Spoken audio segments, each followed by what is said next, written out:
Future nurse 24 YouTube চ্যানেলে তোমাদের স্বাগতম সকলকে। তো আরআরবি নার্সিং সুপারিনটেন্ডেন্ট 25-26 যে 12 তারিখের 3টে শিফটে পরীক্ষা হয়েছিল, তার শিফট 3 অর্থাৎ থার্ড শিফটের আমি আজকে জেনারেল অ্যাবিলিটি বা সাধারণ দক্ষতা নিয়ে যে কোশ্চেনগুলো এসেছিল সেগুলোর সলভ করে দেব। আর এই কোশ্চেনগুলোই বা এই টপিকের যা যা কোশ্চেন এসেছিল সেগুলোই এমন নয় যে তোমাদের পরবর্তী কোনো আরআরবির এক্সাম এরপরে যেদিন হবে বা আর অন্য কোনো পরীক্ষায় লাগবে না, এরকম নয়। এগুলো কিন্তু তোমরা প্র্যাকটিস করে যাও। এবং আরআরবি নার্সিং সুপারিনটেন্ডেন্ট এর এক্সাম যারা দিতে চাইছো তাদের ক্ষেত্রে সিলেবাসটা বলে রাখি।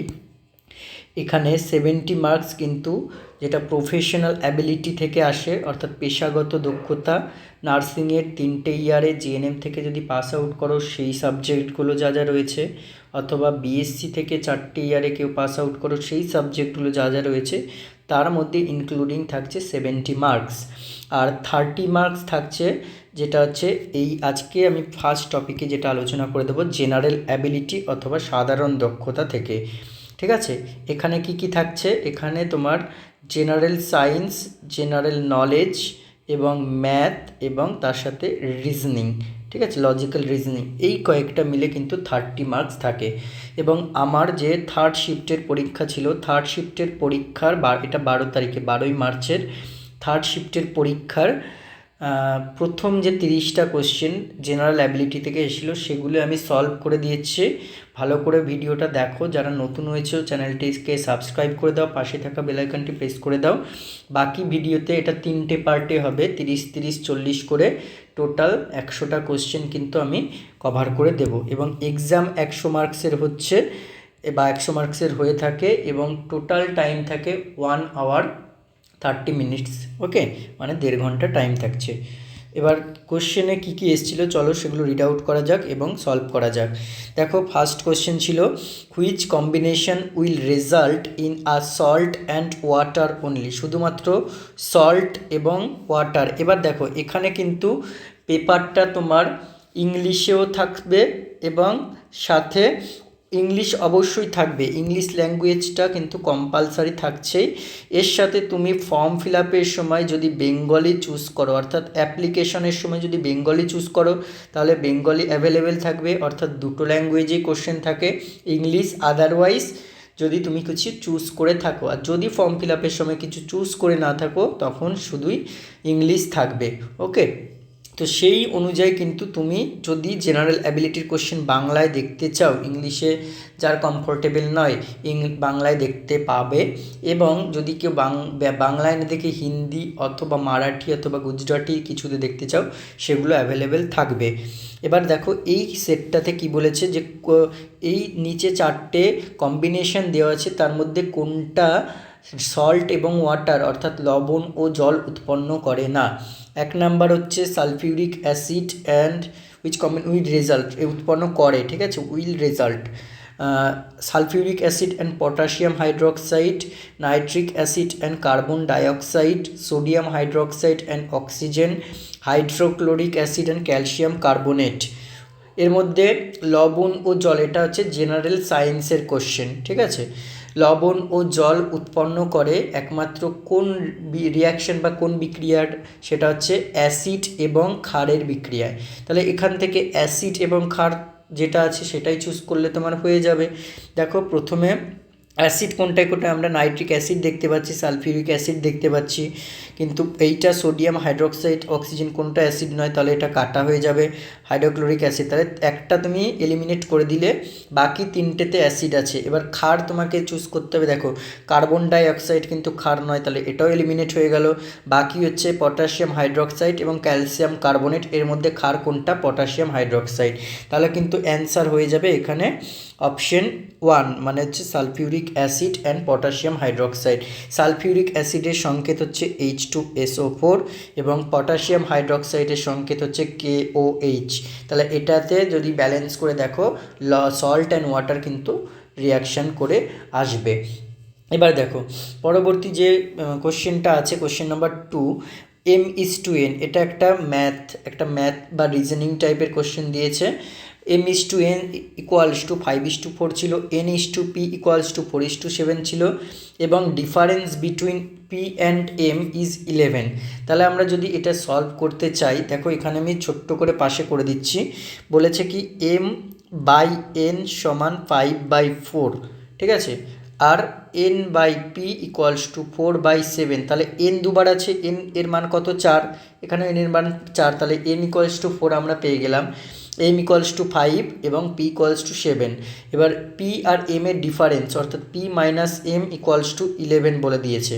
তাহলে তোমাকে n এর ভ্যালুটা বার করতে, এবার হচ্ছে find the value of n। Okay, n এর ভ্যালুটা বার করতে বলেছে। তাহলে আমরা এখান থেকে অ্যাজিউম করে নিতে পারি যে m হচ্ছে 5x, n হচ্ছে 4x এবং p হচ্ছে 7x। তাহলে এই সলিউশনে বসিয়ে দাও, 7x minus 5x equals to 11, তাহলে x এর মান বেরোচ্ছে 11/2। তাহলে তোমাকে কি চেয়েছে? n এর মান চেয়েছে। n এর মান 4x মানে হচ্ছে 4 × 11/2 ইকুয়ালস টু কত আসছে? 22। তাহলে 22 হচ্ছে কারেক্ট অ্যান্সার। এরপরে দেখো, এটা বাংলায় কোশ্চেন ছিল, মানে যেহেতু আমি বেঙ্গলি ল্যাঙ্গুয়েজ সিলেক্ট করেছিলাম এবং এখানে তোমার ল্যাঙ্গুয়েজ বাংলা ইংলিশ দুটোই আসছিল, তুমি বেঙ্গলিতে ট্রান্সফার করে নিতে পারো। কোন দলটি কেরালার বিপক্ষে ফাইনাল ম্যাচটি ড্র হওয়ার পর প্রথম ইনিংসের লিডের ভিত্তিতে 2024-25 রঞ্জি ট্রফির শিরোপা জয় করেছে?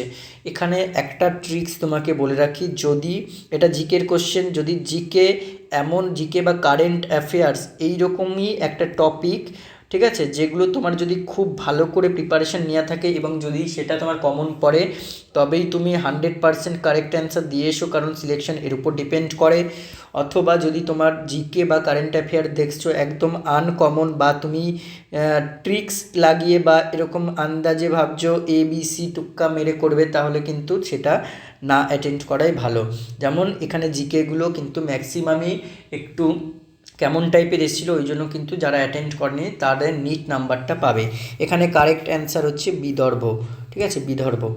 আচ্ছা, এরপরের কোশ্চেন আছে, সূর্যালোকের উপস্থিতিতে খুব দ্রুত বিক্রিয়ায় হাইড্রোকার্বনের সংকেত কি? HCN। এখানে ক্লোরিন অর্থাৎ Cl2 যোগ করা হয়, ঠিক আছে, হাইড্রোকার্বনে ক্লোরিন যোগ করা হয়। এবার ক্লোরিন হাইড্রোজেন পরমাণুগুলোকে একের পর এক প্রতিস্থাপন করতে পারে। ওকে, অর্থাৎ মানে এরকম ধরো HCl প্লাস C∼n এরকম প্রতিস্থাপন করে করে হাইড্রোজেনের সাথে ক্লোরিন বন্ড করে হাইড্রোক্লোরিক অ্যাসিড তৈরি করে নেয়। তো এই যে বিক্রিয়াটা, এটাকে কি বিক্রিয়া বলা হয়? দেখো, প্রতিস্থাপন করতে পারে, অর্থাৎ প্রতিস্থাপন বিক্রিয়াই হবে। তাহলে অ্যান্সার হচ্ছে আমাদের প্রতিস্থাপন বিক্রিয়া। তাহলে অর্থাৎ হাইড্রোকার্বন মানে হচ্ছে C∼n, এটা হচ্ছে হাইড্রোকার্বনের সংকেত। তার সাথে Cl2 অর্থাৎ ক্লোরিন বন্ড এ যদি রিয়াকশান করে তাহলে হচ্ছে HCl তৈরি করে নেয়। এখানে ধরো Cl2, তো তাহলে 2HCN করে দিলে, আর প্লাস হচ্ছে তাহলে হচ্ছে 2HCl হয়ে গেলো, প্লাস হচ্ছে C∼n, এটা হচ্ছে তোমার C∼n, এটার একটা যৌগ তৈরি হলো। তাহলে এটা হচ্ছে একটা প্রতিস্থাপন বিক্রিয়া। এরপরে দেখো কি আছে, দ্য টেস্টিস আর, এটা হচ্ছে জেনারেল সায়েন্সের কোশ্চেন আবার। The testes are located in the dash because sperm formation requires a lower temperature. অর্থাৎ তোমাকে এক কথায় এখানে টেস্টিসের সিচুয়েশন বা টেস্টিসের লোকেশন জানতে চেয়েছে। কোথায় থাকে? ব্ল্যাডারে থাকে টেস্টিস? একদমই নয়। অ্যাবডোমেনে থাকে? একদমই নয়। স্ক্রোটাম না প্রোস্টেট? এর মধ্যে এই দুটোর কনফিউশন হতে পারে, কিন্তু কনফিউশন কারোরই হবে না যদি তার একদম 100% জানা থাকে, দ্যাট ইজ স্ক্রোটাম।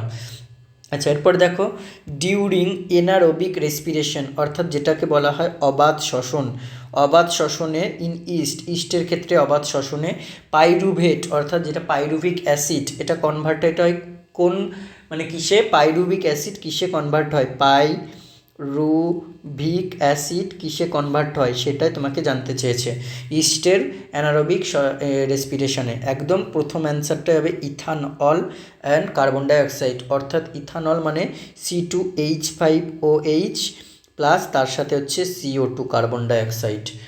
এরপরে দেখো, আবাসস্থল সংরক্ষণ এবং নির্দিষ্ট প্রজাতি ভিত্তিক ব্যবস্থাপনার মাধ্যমে ভারতের বন্যপ্রাণী সংরক্ষণ ও সুরক্ষার জন্য নিচের কোন সরকারি উদ্যোগটি, কি বলেছে সরকারি উদ্যোগ, ঠিক আছে।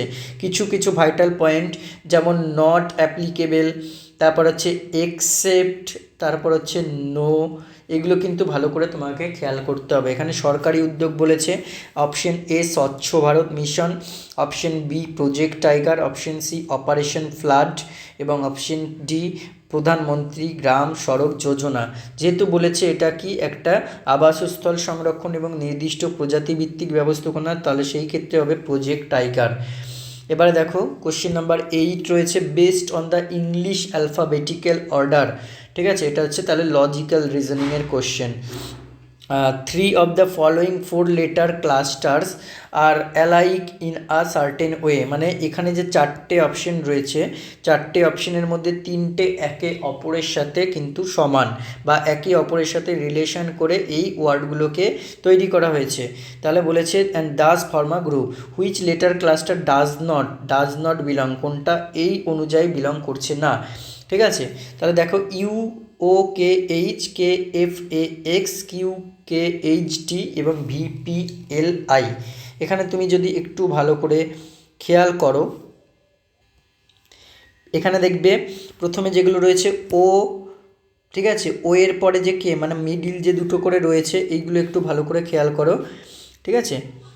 এল এর আগে কটা আগে পি হচ্ছে L M N O P, মানে এল এর পরে এম এন ও মানে 3টে মিডিলে আছে, তারপরে পি হয়েছে।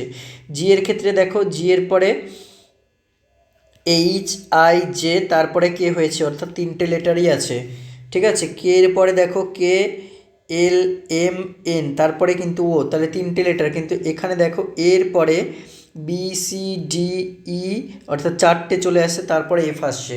এইরকম করেও তুমি কিন্তু লজিক দেখিয়ে তারপরে তোমার জোর মানে কোনটা মিলছে না সেটা মেলাতে হবে। তাহলে এটা হচ্ছে এখানে আমরা অপশন 2 পেয়ে গেলাম। এরপরে দেখো কোশ্চেন নাম্বার 9, একটি ভাগের গণিতে ভাজকটি হয় ভাগফলের 17 গুণ এবং ভাগশেষের 11 গুণ, অর্থাৎ ভাগফলের 17 গুণ এবং ভাগশেষের 11 গুণ। যদি ভাগশেষ বলে দিয়েছে কত 34 হয়, তাহলে ভাজ্য কত? আমরা জানি একটা ভাজ্য ভাজক ভাগফল ভাগশেষের সূত্র রয়েছে, যেটা কি ভাজ্য সমান ভাজক ইন্টু ভাগফল যোগ ভাগশেষ। এবার তোমাকে এখানে ভাজ্যটাই বার করতে বলেছে, তাহলে ভাজক জানতে হবে, ভাজক কি এখানে বলে দিয়েছে, বলে দেয়নি। ভাগফলও জানতে হবে, ভাগফলও এখানে বলে দেয়নি, কিন্তু ভাগশেষ বলে দিয়েছে 34। তাহলে আমরা জানি ভাগশেষ 34 যদি হয়, তাহলে ভাজক এখানে রিলেশন দেখো যে ভাজক বলেছে ভাগফলের 17 গুণ, তাহলে আমরা এখানে ধরে নিতে পারি যে ভাগফলটা হচ্ছে এক্স, এখানে ভাগফলটাকে এক্স ধরে নিলাম, তাহলে ভাজকটা কি হচ্ছে, ভাজকটা হচ্ছে 17 ইন্টু এক্স মানে 17x, এটা একটা ইকুয়েশন পেলাম। এবার আবার একবার বলেছে ভাজকটা হচ্ছে ভাগশেষের 11 গুণ, এবার ভাগশেষ 34 বলে দিয়েছে, তাহলে কি 11 গুণ মানে 11 ইন্টু ভাগশেষ, তার মানে 11 ইন্টু 34, মানে আমরা পেয়ে গেলাম 374। তাহলে এটা ইকুয়েশন 2। এবার 1 ও 2 থেকে আমরা কি পাই, তাহলে 17x সমান 374 যদি পাই, তাহলে এক্স সমান 374/17 মানে আমরা 22 পেয়ে গেলাম এক্সের মান। এবার এই এক্সটাকে আমরা কি ধরেছিলাম, এক্সটাকেই আমরা ধরেছিলাম ভাগফল, তাহলে আমরা ভাগফলও পেয়ে গেলাম, ভাগ শেষ বলে দেওয়া আছে এবং ভাজকও পেয়ে গেলাম। তাহলে ভাজকের জায়গায় 374 বসিয়ে দাও। এই রিলেশনটা কিন্তু তোমাদের জানা থাকতে হবে, নাহলে কিন্তু অঙ্ক করতে পারবে না। আবার দেখো তাহলে ভাজকের জায়গায় 374 বসিয়ে দিলে, ইন্টু ভাগফলের জায়গায় 22 বসিয়ে দিলে, প্লাস ভাগশেষের জায়গায় 34 বসিয়ে দিলে তোমার অ্যান্সার ক্লিয়ার কাট 8262। এরপরে দেখো which institute secured the top position in the NIRF ranking 2025 for the 7th consecutive year. কোন institute, Indian Institute of Technology Delhi, Indian Institute of Technology Madras, Indian Institute of Science Bengaluru, Indian Institute of Technology Bombay. এটা হচ্ছে Indian Institute of Technology Madras. এরপর 11 নম্বর question দেখো, in the following number pairs, এখানে একটা number pairs দেওয়া রয়েছে কত, 3 এবং 31, 3 31 5 51। দ্য সেকেন্ড নাম্বার, এই নাম্বারটা আসছে obtained by applying certain mathematical operation to the first number. তাহলে 3 থেকে 31 কী করে পাবো আমরা, 3 ইন্টু 10 +1 তবেই 31 পাবো। দেখো 5 × 10 +1 তবেই 51 পাচ্ছি। তাহলে বলেছে কোন পেয়ারটা বা কোন নাম্বারসটা related the same way as R, same ওয়েতে কোনটা আছে, 9 × 10 করলে 81 আসবেই না, বা মানে 9 × 9 করলে 81 আসবে, মানে এই রিলেশন অনুযায়ী হচ্ছে না। 4 × 10 করলে 40, মানে 31 পেরিয়ে যাচ্ছে, এটাও হবে না, এটাও হচ্ছে না। দেখো তাহলে একমাত্র হচ্ছে কি 10 101, 10 × 10 100 +1। এবার দেখো পি একটি ল্যাপটপ কিউ এর কাছে 40% ক্ষতিতে বিক্রি করে। তাহলে পি কী করে, কিউ এর কাছে 40% ক্ষতিতে বিক্রি করছে, ঠিক আছে। তাহলে আমরা এখান থেকে 100% থেকে যদি বিয়োগ করি তাহলে কত আসবে, 60%, ঠিক আছে। তাহলে এরপরে বলেছে আবার কিউ সেই ল্যাপটপটি আর এর কাছে 25% লাভে বিক্রি করে। কার কাছে, আর এর কাছে। তাহলে অ্যাকচুয়ালি আর সেটা কত লাভে কিনছে, দেখো দ্যাট ইজ 60 এই যে 60% আমরা বার করলাম, 60-এর 25% লাভে বিক্রি করছে। তাহলে 60-এর 25% মানে 60 × 25/100 মানে 15% হচ্ছে। এবারে টোটাল তাহলে কত পার্সেন্ট হচ্ছে, এদিকে 60%, এদিকে 15% মানে 75%। এবার এই 75%টা কী বলছে, যদি আর ল্যাপটপটি 8,946 মূল্যে ক্রয় করে থাকে, মানে আর এর ক্ষেত্রে ক্রয় মূল্য কত, কার কাছ থেকে ক্রয় করছে, আর হচ্ছে ক্রয় করছে কিউ সেই ল্যাপটপটি আর এর কাছে 25%, মানে কিউ এর কাছ থেকে 8,946 টাকা দিয়ে কিনছে। তাহলে ক্রয় মূল্য এটা হচ্ছে এই যে 75%, এটা 8,946-এর সাথে সমান হচ্ছে, ঠিক আছে। তাহলে 100% আমরা যদি বের করি তাহলে বেরিয়ে যাবে যে পি এর ক্ষেত্রে ল্যাপটপটির ক্রয় মূল্য কত। 75% 8,946, 100% কত হবে, দেখো অ্যান্সার বেরিয়ে যাবে 11,928 টাকা। এবার দেখো 13 দাগের আছে 7 বক্সেস HIJPQRS, ঠিক আছে, are kept one over the other but not necessarily in the same order, same অর্ডারে নেই। কী অর্ডারে আছে দেখো, এখানে আমি সাজিয়ে দিয়েছি কী অর্ডারে আছে। বলছে H is kept second from the bottom, নিচ থেকে এইচ দ্বিতীয় নাম্বারে আছে, হলো। আচ্ছা, only 3 boxes are kept between H and S, H এবং এসের মাঝে 3টে বক্স আছে, 1 2 3টে রেখে দিয়েছি। তারপরে দেখো J is kept at one of the positions below H, J কিন্তু এইচের নিচে রয়েছে, তাহলে এইচের নিচে একটা জে আর একটা বক্স, এটা 1 নম্বর বক্স করে দিলাম নিচ থেকে। Only Q is kept between S and R, তাহলে এস আর আর এর মধ্যে শুধুমাত্র কিউ রয়েছে, তাহলে এস আর আর এর মধ্যে কিউকে সেভাবে লিখে দিলাম। P is kept at one of the position অ্যাভাব S, তাহলে এসের ওপরে পি, মানে সবচেয়ে ওপরে তোমার হচ্ছে টপে রয়েছে P. How many box are kept between J and P, তাহলে জে সবচেয়ে নিচে এবং পি সবচেয়ে ওপরে, তার মধ্যে কটা বক্স আছে, 1 2 3 4 5টা, তাহলে 5টা বক্স আছে, কিন্তু এটা হচ্ছে খালি বক্স, এখানে কিছু নেই, তাহলে অ্যান্সার কী যাবে 5। এরপরে দেখো according to the Indian mineral industry at a glance annual report 2022-23, which Indian state recorded the highest total value of mineral production during the financial year 2022-23 excluding বলছে অ্যাটমিক অ্যান্ড ফুয়েল মিনারেল। কোন state, Chhattisgarh, Karnataka, Orissa নাকি রাজস্থান, এটা হচ্ছে Orissa. The university of London, ঠিক আছে, awarded honorary degree of Doctor of Science Economics to which Indian on its foundation day in November 2025, এটা হচ্ছে 2025, ঠিক আছে। তাহলে কী বলছে, নন্দন নীলেকানি, আজিম প্রেমজি, কুমার মঙ্গলম বিড়লা, গৌতম আদানি, দ্যাট ইজ কী হবে, কুমার মঙ্গলম বিড়লা। 16 দাগ দেখো, in a scenario where light passes through 3 different media, কী মিডিয়া, এয়ার, ওয়াটার আর গ্লাস, ইন সিকোয়েন্স, ঠিক আছে, which law helps in predicting the final direction of light ray, কোন ল লাইট রেকে ফাইনাল ডিরেকশনে যেতে প্রেডিক্ট করবে, স্নেলস ল অফ গ্র্যাভিটি হবে না, law of conservation energy এটাও হবে না, ল অফ সুপারপজিশন, এই দুটোর মধ্যে তোমাদের কনফিউশন হতে পারে, দ্যাট ইজ কী হবে, স্নেলস ল। এবার দেখো ম্যানেজার শব্দটির প্রতিটি ভাওয়েল মানে কি স্বরবর্ণ, কে ইংরেজি বর্ণমালার ক্রম অনুযায়ী তার ঠিক পরের বর্ণ দিয়ে প্রতিস্থাপন করা হলো। তাহলে ম্যানেজার লিখে নিলাম, ভাওয়েলগুলোকে কী করছে পরের বর্ণ দিয়ে, তাহলে এ এর পরে বি আর ই এর পরে এফ লিখে দিলাম। আর কি বলেছে, প্রতিটি কনস্টোনেন্টকে তার ঠিক আগের বর্ণ দিয়ে প্রতিস্থাপিত করা হলো। এম এর আগে এল, এন এর আগে এম, জি এর আগে এফ এবং আর এর আগে কিউ। এভাবে গঠিত নতুন বর্ণগুচ্ছে কোন বর্ণটি ঠিক দুবার উপস্থিত থাকবে, তাহলে এফ হচ্ছে দুবার থাকছে, অ্যান্সার হয়ে যাবে এফ। একটু সুন্দরভাবে পড়ে পড়ে মাথা ঠান্ডা করে তোমাকে অ্যান্সার করতে হবে। 18 দাগের দেখো, who among the following appoints municipal commissioners. Municipal কমিশনার্সকে অ্যাপয়েন্টস করে কে? Vice president of India, chief justice of high court, president of India নাকি স্টেট গভর্নমেন্ট? স্টেট গভর্নমেন্ট কিন্তু রিপোর্ট করে। আচ্ছা, which among the following cities became the capital? Capital ছিল, কার capital ছিল? British India in the late 18th century. Madras, Delhi, Bombay, Kolkata. কে ছিল? এখন কিন্তু নিউ দিল্লি, আর আগে ছিল হচ্ছে তোমার কলকাতা।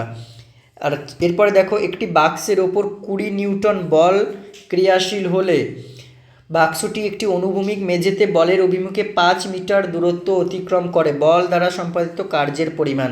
তাহলে আমরা জানি কার্য, ওয়ার্ক মানে কি? বল ইন্টু সরণ মানে F into D, F into D. তাহলে হচ্ছে এফ এর মান 20 নিউটন, ডি এর মান 5 মিটার, তাহলে চলে আসবে কত? 100 জুল। এরপরে দেখো, you have to decide whether the data provided in the statements are sufficient to answer question।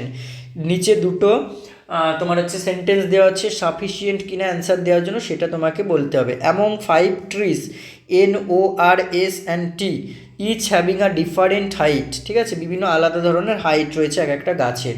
Which tree is the tallest? বলছে O is shorter than only one tree. একমাত্র একটা গাছের থেকেই ওটা হচ্ছে shorter. O is taller than N, তাহলে O এনের থেকে বড় বলে দিয়েছে, বাট শর্টার দ্যান এন। আর তাহলে ও ইজ অনলি ওয়ান ট্রির থেকে শর্টার, তাহলে ও হচ্ছে আর্টের থেকে শর্টার, এটুকু পেয়ে গেলাম। আর N is taller than T, N হচ্ছে টি এর থেকে টলার। ঠিক আছে, টি এর থেকে টলার। আবার ও ইজ টলার দ্যান এন। ঠিক আছে, তাহলে ও হচ্ছে সবচেয়ে এখানে তোমার টলার পেয়ে গেলে। তাহলে এরপরে দেখো বলে কি বলেছে, both statements 1 and 2 together are not sufficient two answer the question. এটা তো আমি অ্যান্সার করতে পারছি না। দুইয়েরটা দেখো, data is in statement 1 alone is sufficient two answer the question while that data in statement 2 is not. তাহলে এটা মোটামুটি ঠিকঠাক লাগছে। এরপরে দেখো, both statement 1 and 2 together R sufficient two answer the question, এটা ঠিকঠাক নেই। Data in statement 2 alone is sufficient two answer the question which data while data in statement 1 is not, এটাও ঠিকঠাক নেই। এরপরে দেখো 22 দাগের, এ এবং বি একসঙ্গে 9 দিনে একটি কাজ শেষ করতে পারে। যদি এ একা 12 দিনে কাজটি শেষ করতে পারে, তবে বি একা কত দিনে ওই কাজের 1/3 করতে পারে। এগুলো দেখবে ভালো করে, 1/3, 1/3, 1/4 দেওয়া আছে কিনা। তাহলে এখানে আমরা কি দেখছি, এ প্লাস বি কত দিনে? 9 দিনে করে। এ একা 12 দিনে করে, তাহলে বি একা 1/2 কত দিনে করবে? এটার একটা ফর্মুলা আছে, এরকম যদি টোটাল একসঙ্গে কত দিনে করছে এবং একা কত দিনে করছে দেওয়া থাকে, তাহলে সেটার ফর্মুলা হচ্ছে A B by A minus B. এখানে এ বি মানে হচ্ছে এই A plus B into A, মানে 9 × 12 করবো, দিয়ে বিয়োগ দিতে হবে তোমার টোটাল এ থেকে এ প্লাস বি, মানে একা কতদিন করছে সেটা থেকে একসঙ্গে একটা বিয়োগ দিতে হবে। তাহলে 12 × 9 বাই 12 - 9 মানে 36 দিনে বি একা 1/2 করবে।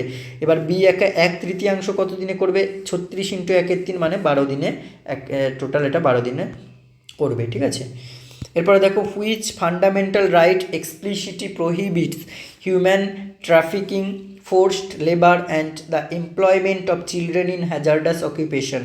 কোন right? Right to freedom, right against exploitation, right to equality, right to education. এটা কী হবে? Right against exploitation. এরপরে দেখো, if the volume of a cube is 27,000 metre cube, একটা ঘনকের আয়তন বলেছে 27,000 metre cube, then find the total surface area of the cube in metre square. Surface এরিয়ার সূত্র কি? দেখো, এ কিউব মানে 27,000 যদি হয়, তাহলে একটা বাহুর তোমার হচ্ছে তল কত হচ্ছে 30 মিটার করে, তাহলে সারফেস এরিয়ার সূত্র হচ্ছে 6² মিটার স্কোয়ার, মানে 6 × 30 স্কোয়ার 5400 মিটার স্কোয়ার চলে আসলো। এরপরে দেখো, 2014 থেকে 2023 সাল পর্যন্ত ভারতের জাতীয় মহাসড়ক নেটওয়ার্কের দৈর্ঘ্য কত শতাংশ বৃদ্ধি পেয়েছে? এটা হচ্ছে 60% বৃদ্ধি পেয়েছে। আচ্ছা, 0.5 কেজি ভরের, তাহলে এম মানে কত? ফার্স্ট, দেখো এটা একটি গোলকের, তাহলে ফার্স্ট গোলকের ভর বলে দিয়েছে 0.5 কেজি, আর ত্বরণ বলে দিয়েছে 4 মিটার স্কোয়ার। যদি 1 কেজি ভরের দ্বিতীয় একটি গোলককে সমান ত্বরণ অর্জন করতে হয়, মানে দেখো সেকেন্ডের ক্ষেত্রে এম মানে 1 কেজি হয়ে গেল এবং এ সেই সমান ত্বরণ মানে 4 মিটার স্কোয়ার, তাহলে বলেছে দ্বিতীয় গোলকটিতে প্রযুক্ত বল। আমরা সেই একই জানি, বলের সূত্র কি? বল ইকুয়াল টু ভর ইন্টু সরণ, তাহলে 1 × 4 মানে 4 নিউটন হচ্ছে হবে। কিন্তু প্রথমটার ক্ষেত্রে যদি হতো 0.5 × 4 মানে সেইখানে হয়ে যেত 2 নিউটন, ঠিক আছে। এবার দেখো, একটি সংস্থা তার প্যাকেজিংয়ের উপাদান থেকে দীর্ঘমেয়াদী পরিবেশ দূষণ কমাতে চায়। কি বলেছে? দীর্ঘমেয়াদী পরিবেশ দূষণ যাতে না হয়, ক্রমাগত পরিবেশগত ক্ষতি এড়াতে কোন উপাদানটি সে বেছে নিতে বলবে? একটি উপাদান যা বাস্তুতন্ত্রের জন্য ক্ষতিকারক একদমই নয়, এমন একটি উপাদান যা প্রাকৃতিক উপায়ে পচনশীল। পচনশীল যদি হয় তাহলে কিন্তু পরিবেশ দূষণ কমানো যায়, তাহলে এটা হবে। এমন একটি উপাদান যা কয়েক দশক ধরে অপরিবর্তিত থাকলে কি করে হবে? হবে না। এমন একটি উপাদান যা নিষ্ক্রিয় এবং জীবের সাথে মিথস্ক্রিয়া করে না, এটাও হবে না। এবার দেখো 28 নম্বর দেওয়া রয়েছে, what does the size of an atom, একটা পরমাণুর আকার মেনলি ডিপেন্ড করে কিসের ওপর? নাম্বার অফ নিউট্রন, নিউট্রন এর সংখ্যার ওপর, নাম্বার অফ প্রোটন, প্রোটন সংখ্যার ওপর, নাম্বার অফ আইসোটোপ, আইসোটোপের ওপর, ডিস্টেন্স অফ ইলেকট্রন, ইলেকট্রনের দূরত্বের ওপর। এটা হচ্ছে নাম্বার অফ প্রোটন, প্রোটনের সংখ্যার ওপর। এরপরে দেখো 2025 সালের নভেম্বরে কোন সম্মেলনে ভারতের টেলিকম উদ্ভাবন এবং 6G ভিশনকে বিশেষভাবে তুলে ধরা হয়েছিল? Emerging science technology and innovation conclave, যেটা হচ্ছে ESTIC 2025, international Bharat 6G vision and future network summit. এগুলো জিকের কোশ্চেন, কিছু করার নেই, যদি তোমার কমন না পড়ে অ্যাটেন্ড করতে যাবে না। যদি 100% বা 90% তুক্কা মেরে করতে যাও তবেই করবে, না হলে কিন্তু করবে না।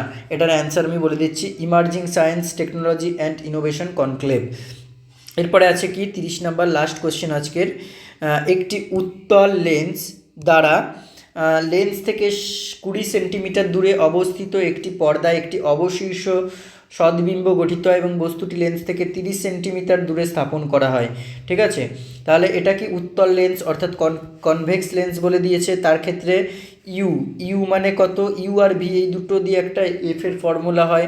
এবার ইউ সবসময় উত্তল লেন্স বা কনভেক্স লেন্সের ক্ষেত্রে নেগেটিভ হবে, তাহলে ইউ 20 সেন্টিমিটার মানে হচ্ছে -20 সেন্টিমিটার হয়ে যাবে, আর ভি হচ্ছে 30 সেন্টিমিটার দূরে বস্তুটি আছে, তাহলে হচ্ছে ভি 30 সেন্টিমিটার হয়ে যাবে। তাহলে ফর্মুলা কি লেন্সের ক্ষেত্রে? কনভেক্স লেন্সের ক্ষেত্রে 1/v - 1/u = 1/f হবে। তাহলে 1/v এর জায়গায় 30 - 1/u এর জায়গায় -20 = 1/f। এখানে তাহলে কি ফোকাস দৈর্ঘ্যের উত্তর বার করতে বলেছে তোমাদেরকে, তাহলে কি বের করবে এখান থেকে? এটাকে সিম্পলিফাই করবে, 1/f = 5/60 আসবে, তাহলে f = 60/5 মানে হচ্ছে 12 সেন্টিমিটার ফোকাস দৈর্ঘ্য হয়ে যাবে। তাহলে এখানে দেখো অপশন 3 12 সেন্টিমিটার। এর পরবর্তী ভিডিওতে নার্সিং অর্থাৎ প্রফেশনাল অ্যাবিলিটি এর কোশ্চেন ডিসকাশন করা হবে, ঠিক আছে। কোশ্চেন ডিসকাশন করা হবে। ততক্ষণ এই 30টা কোশ্চেন তোমরা দেখো। এরপরে শিফট 1-এরও জিকে নার্সিং পার্ট নিয়ে আলোচনা করা হবে। যারা ভিডিওটা দেখছো তারা শেয়ার করে দাও ভালো করে, এবং যারা হচ্ছে চ্যানেলে নতুন হয়েছে অবশ্যই চ্যানেলটিকে সাবস্ক্রাইব করে রাখো এরকম ভিডিওগুলো আরও পাওয়ার জন্য।